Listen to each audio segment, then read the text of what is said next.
I'm often asked, how does the physics forceps work? Well, it's a very unique system, I call it magic, where you're putting pressure or tension on the tooth itself. It's different than a normal forceps where you're using a lot of physical force. You're really not using a lot of physical force.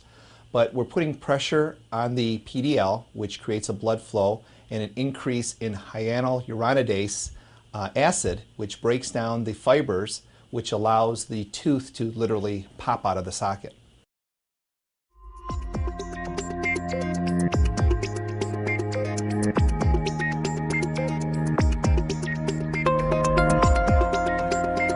To demonstrate, here is a upper right physics forceps. Has a beak, which has a flattened, rounded tip, and a bumper. The bumper is disposable. It only fits on one way. And what we'll do is we will engage the pointer end onto the lingual surface of a tooth that we want to extract.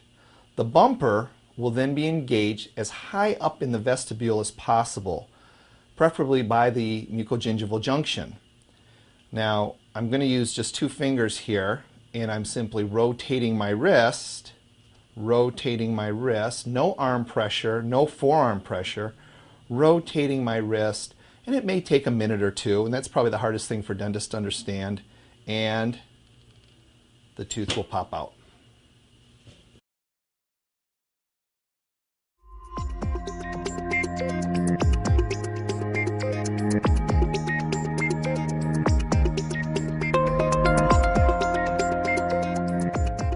Concern that I've heard is breaking of the buccal bone with the physics forceps, and I don't find that to happen very often. Now, there's exception to every rule, obviously.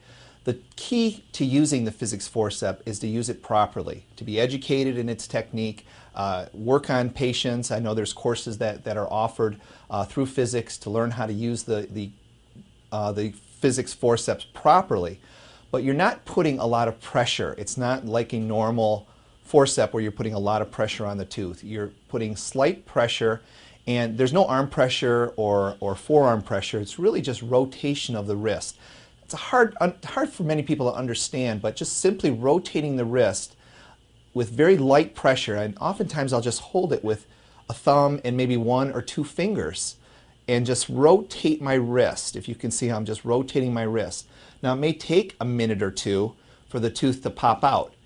If you use it like a normal forceps, certainly you can break the buccal plate as you would with a normal forceps. But with the physics forceps, using that light pressure and allowing the blood flow and the PDL to break apart really doesn't allow for the buccal plate to break at all.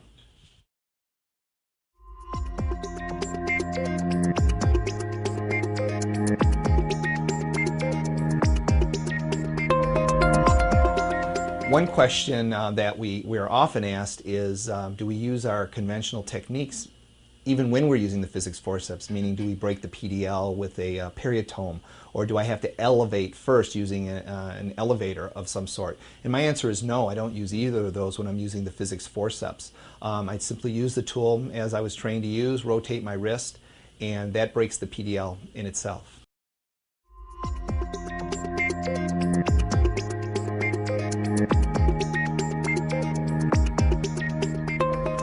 Holding the forceps, we don't put a lot of pressure on it, and when I'm teaching the use of physics forceps or trying to explain the use of it, I'll tell doctors I hold it with such light pressure that you could literally pull it out of my hand if you jerked it away from me. So there's not a lot of force on it. So it's maybe like holding a glass of water, holding a glass of wine. You're not squeezing it, you're just kind of holding it.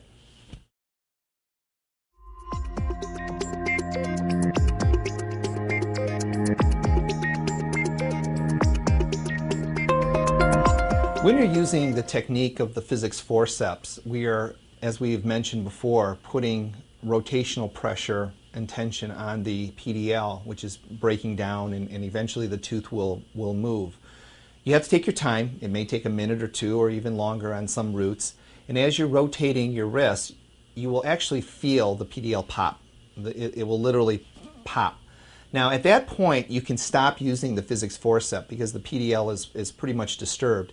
And what I will often do is take a forceps or a needle nose forceps or pliers and grab onto the tooth and then just simply rotate it out. You don't want to necessarily keep rotating say a cuspid tooth, because you potentially could do damage to the tissue or tear the tissue or maybe even the bone.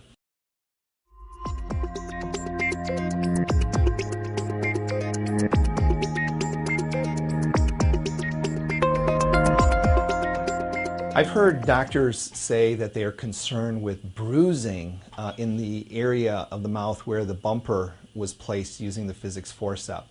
And I can tell you that I don't really experience that. If you're getting bruising or tearing of tissue or breaking of the buccal plate, you're using too much pressure. I'm literally using a finger or two and a thumb and rotating my wrist. I'm not squeezing the forceps, so you're not putting a lot of pressure on the tissue. So getting bruising of that tissue on the facial aspect should not happen. Also, maybe the position of the mental nerve. Are you going to bruise the mental nerve? Well, again, the same answer. You're not squeezing the forceps. You're not squeezing the tissue or the bone. You're simply rotating the wrist to elevate the tooth out of the socket. So that really should not be a concern.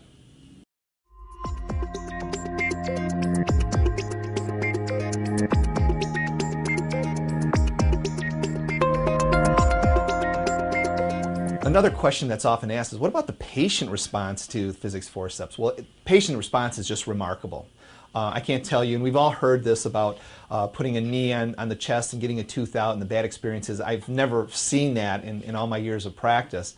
But the physics forceps is a very, very atraumatic extraction for patients. Patients are amazed how simple the procedure goes. They may feel a little pressure, but nothing like a typical or conventional extraction with conventional forceps. I know in the old days we would take an elevator and just elevate, and not really use forceps. Well, it's a similar technique or similar experience for the patients. When you're not using all that force, that muscular force on the patient, they really respond very, very well. We don't damage the buccal plate. We have good socket preservation, and therefore excellent healing. And the post-operative complications are minimal. It is an extraction. You're tearing the PDL, but I think my patient's responses has been remarkable.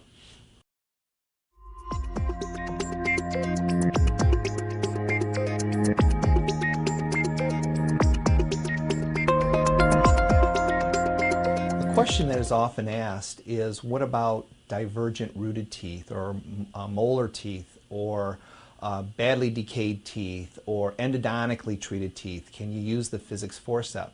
And my answer is absolutely yes. Oftentimes I'll take a surgical burr, even a carbide or a diamond, and I'll flatten out the lingual surface of the tooth so that you do have a purchase point for the beak.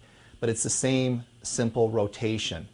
Endodontically treated teeth, badly decayed teeth will rotate out without a problem. The only teeth that may cause a difficulty is those teeth that are ankylosed, and those are just going to be difficult situations for us to deal with as practitioners anyways. But the physics forceps certainly can be used in most situations. Now, if you do have a molar tooth that has divergent roots, what you may want to do is simply section it at the furcation and take it out as two separate teeth.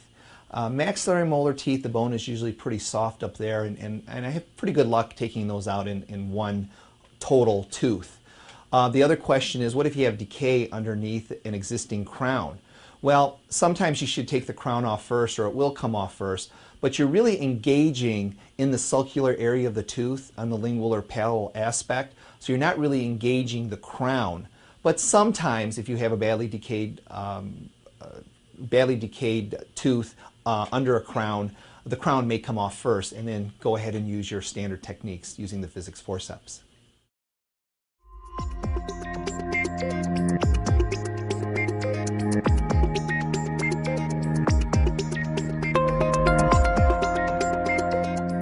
They come packaged, they're latex free, they're one unit dose.